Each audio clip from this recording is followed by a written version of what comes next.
राधे राधे, जय श्री कृष्णा। मेरी वीडियो में आपका स्वागत है। आशा करती हूँ आप बहुत अच्छे होंगे। और मैं करने जा रही हूँ एकादशी का पूजन।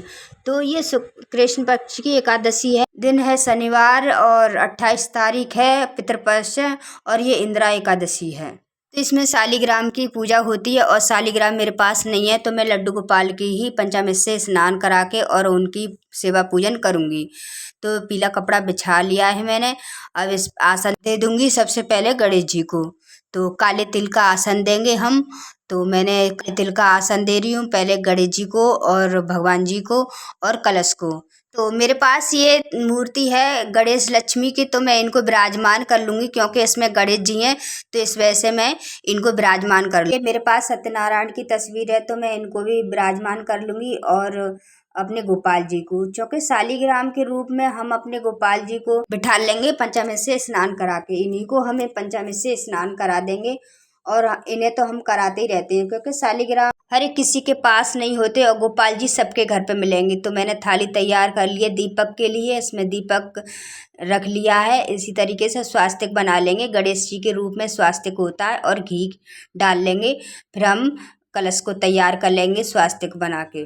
और मैंने कलश को तैयार करके इसमें गंगा जल डाल दूंगी। गंगा जल के डालने के बाद जल भर देंगे। जल भर के इसमें जो भी हल्दी, रोली, सिक्का, फूल वगैरह डाल देंगे। तो और पंच पल्लव लगा के कलश को हम तैयार कर लेंगे। तो मैं देखो एकादशी की पूजा सेवा इसी तरीके से सरल तरीके से करती हूँ। और कलश में स्टील का, पीतल का, आप किसी का भी लगा सकते हो। और जो अब नहीं है इमरजेंसी में, तो आप स्टील का भी कोई बात नहीं लगा सकते हो। तो मेरे पास नहीं था, मेरे पास घिरे रखे हैं ना, मैंने माता रानी के कलश के लिए लगा रखा है और मिट्टी का मैं ला नहीं पाई। तो पंच पल्लव लगा के मैंने फूल बिछा दिए हैं और इसमें काले तिल का स्थान दे दूंगी और मैं दीप को जला दूंगी। तो इसमें हम दीप जला के तैयार कर लूंगी। तो देखो ये पितृपक्ष की एकादशी है और हमें ये पितरों के लिए अवश्य रखना चाहिए, क्योंकि हमारे पितरों का उद्धार होता है, उन्हें मुक्ति मिलती है और हमारा घर के पितृदोष खत्म होता है। तो ये उनके सुख शांति के लिए हमें ये एकादशी जरूर रखना चाहिए। तो मैं फूल है, ये फूल चढ़ा दूंगी। पीले फूल वैसे चढ़ाए जाते हैं, तो मेरे पास पीले फूल नहीं थे, मेरे पास ये सफ़ेद फूल है, तो उन पे चढ़ा दूंगी। और सफ़ेद फूल तो खासकर पितरों के बहुत पसंद होते हैं। अब भगवान को तो पीले फूल पसंद है। कोई नहीं, आपको जो मिले फूल वो चढ़ा दिए। भगवान तो भाव के भूखे होते हैं और भाव से ही उनकी सेवा पूजन किया जाता है। तो देखो मैं तो सादा तरीके से करती हूँ और प्रेम से करती हूँ। जो भी मेरे पास बनता है, जैसा भगवान ने दिया है, मैं उसी तरीके से करती हूँ और हमें करना भी चाहिए। भगवान को एकादशी बहुत प्रिय है, इसलिए उनका ये एकादशी का व्रत जरूर करना चाहिए। 24 एकादशी आती हैं साल में, तो हमें एकादशी का व्रत जरूर करना चाहिए। जो भी हमारे पाप होते हैं अगले पिछले जन्म के, सारे धुल जाते हैं।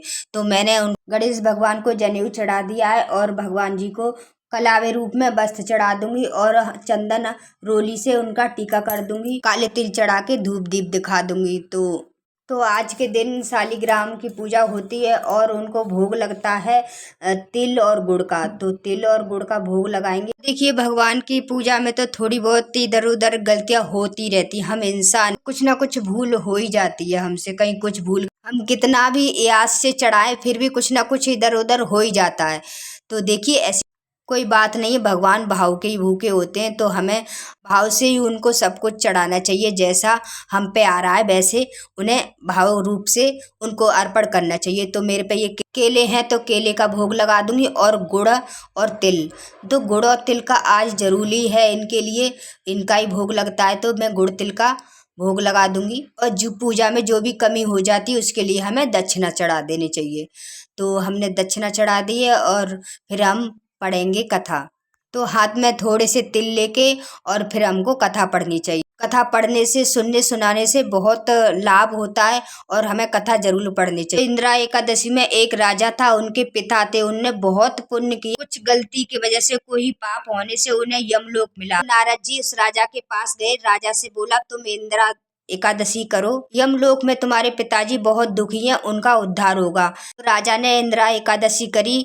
जब उनके पिताजी का उद्धार हुआ, तो हमें अपने पितरों के लिए इंदिरा एकादशी रखने चाहिए।